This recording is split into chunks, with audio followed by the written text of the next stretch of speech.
Hi, all Gavel here, and you know what? It's time to talk about Into the Radius version 2, because it's out! After so many betas in the last few months, it's finally out, and I gotta say, one of my favourite VR games ever is now even better.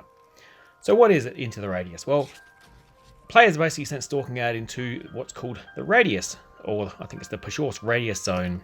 Pachorsk? I'm not quite sure how to pronounce it.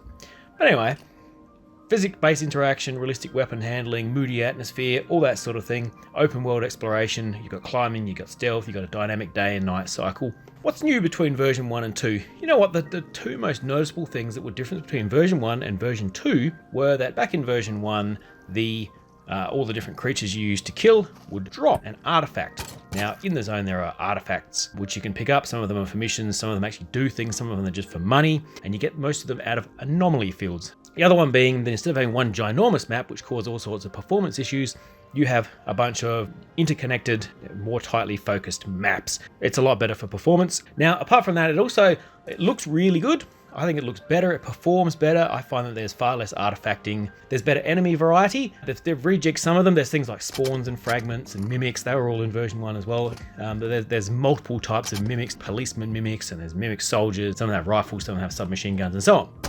They jump, they teleport, they shoot. Fantastic.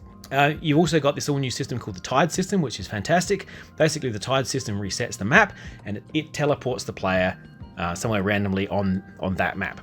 It's really cool, and there's a really nice, well, I should say nice, more like oppressive, awesome effect that happens, like a rolling fog with way more cinders falling out of the sky or ash falling out of the sky when the tide is on its way. And there's a timer on your map which will tell you when the next tide is coming. When it comes through, like I said, it resets the map, including all the artifacts, all the items, and all that sort of thing will be replaced, randomized, all the enemies will come back. Some missions have to be done within the time frame of the tide too.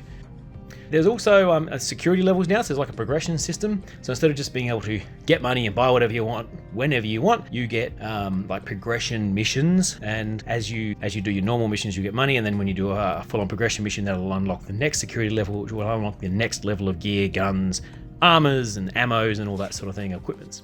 The environment of the game is fantastic. It's oppressive, it's dark, it feels closed in, there's no greenery, everything's brown, and all of the trees are all gnarled and sharp fingers of sticks and branches clawing into the air. Lots of pools of horrible looking liquid and rocks and stones and dilapidated buildings everywhere.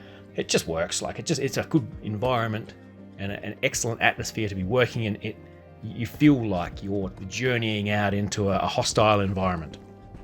The weapons, they're fantastic. They all work really well, feel good, sound good. The VR interactivity with the weapons and in fact everything in the game is excellent. I think I've already spoken about the opponents. There's slow moving ones, there's faster moving ones. Some of them just shamble towards you like zombies. They're the fragments. Some of them like run towards you a lot faster. They still beeline you. You've got the mimics. They tend to do more tactical stuff because they'll hide, they'll try to flank you, they'll try to hunt you down if they lose you, probably because they've got guns so they don't have to get as close. But in general, most of them will run at you. Mimics will zip around here and there and then try to jump at you. But they're all unique. They all do their own thing. You will find them with armor. The further you get into the game, meaning you have to use your armor-piercing ammo, meaning they're a lot harder to kill, so you better bring a bigger gun, so you better bring the right ammo, so you better be properly armored up. So it's cool progression. You've got to work your way up to keep going, pushing further into the zone. This all is supported by excellent exploration. I gotta say, over the course of the betas, I think something a little bit has been lost from the earlier betas to this one, because there's far less loot now than there used to be. There was always this great surprise of finding a stash of loot on almost every shelf in the cupboards. You're pulling things out. I think more that this is a personal thing. I loved having lots of loot shoving into my backpack, and I'm a little bit sad that it's gone. It pretty makes sense for balancing, but I do kind of miss that. As for the inventory system, it hasn't really changed. It's still a backpack. You put things in, you take things out. It's excellent because you feel like you're taking off your backpack and rummaging around through it, trying to find what you've got, because quite often you're finding things, just shoving them in there and hoping for the best. And I'll get back to that later. Keeping a sort of organized. Maybe the ammo's down in this corner, maybe it's over in this corner. You've got your stuff you're taking back to sell up the top. You organize it the way you want to organize it. But it hasn't really changed for version 1. Map in the journal, actually the map in the journal have changed quite a bit. There's no longer a pencil. It references it a couple of times, I think, in the help, though I haven't seen it for a while. There's no longer a pencil that you can draw on the map back at base, and then it also shows up on your map that you carry on your back. It's still got light. It's also got the tide meter now, and it's still got the little magnifying glass. Yeah, it still works the same, but it's got new tabs down the side. There's a tab I don't remember from version 1, which will show you what enemies you've come across and what information you know about them. So you're obviously gathering information as you're going along. Very cool. Got the journal in there, keeps track of all the notes. You know, you'll find notes around the place in containers, lying on the ground, up on shelves.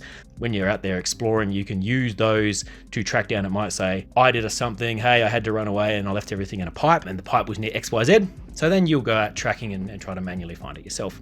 Cool, all part of the exploration stuff. I guess one of the greatest parts about this game for me is the freedom of the movement and the action. It really is an open world.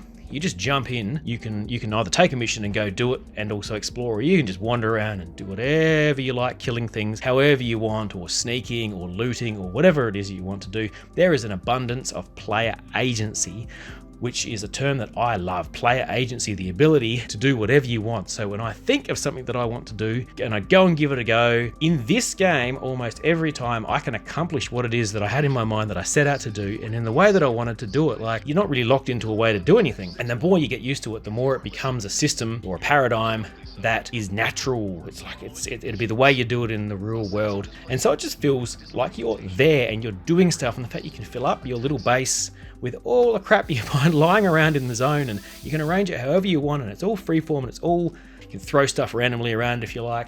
You empty your ammo boxes, you chuck them on the floor if that's what you want, and everything is persistent and it stays the way you left it, and that feels really natural to me, and I just love that feeling of going out and then coming back and having a little place that I've got organized the way I like it. In a nutshell, that's the way version 2 has come up. From the fact that I've done several videos about it, this is one of my favorite VR games so far. I haven't found anything that has the same level of player agency that makes me feel like I can just go in and do what I want whenever I want. So this is a definite big thumbs up from me. I hope they continue to develop it, and look, I hope they make more games like this in the future in different settings, because they obviously know what they're doing and they're passionate about what they're doing, and that's how you make a great game. Have you played version 2? Have you played version 1 versus version 2? Are you still sitting on 1 and you're hoping to get to 2? Let me know what you think. I hope this video has been helpful in helping you make up your mind if you're still hanging over on version 1 and you're wondering whether you should jump over to version 2. My answer is definitely, absolutely, 100% jump to version 2. It's awesome. It'd be really helpful if you enjoyed this, if you got something out of it, if you saw something, if you maybe, well, you probably wouldn't have had a laugh, but maybe you will when I show you this this series of me getting killed in a minute. But yeah, if you had a laugh, throw me a like. Why not subscribe? I try to get videos out every week or every couple of weeks, really depending on real life. I think that's all from me for now. So that's Into the Radius version 2. Awesome. So onto a few little outtakes, and I'll see you next time. Brilliant. Oh, goody, I'm stuck. Okay. Oh, get game.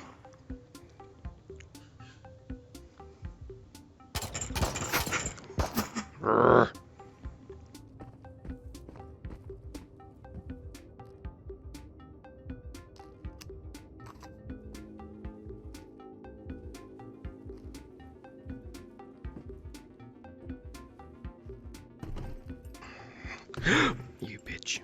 You game.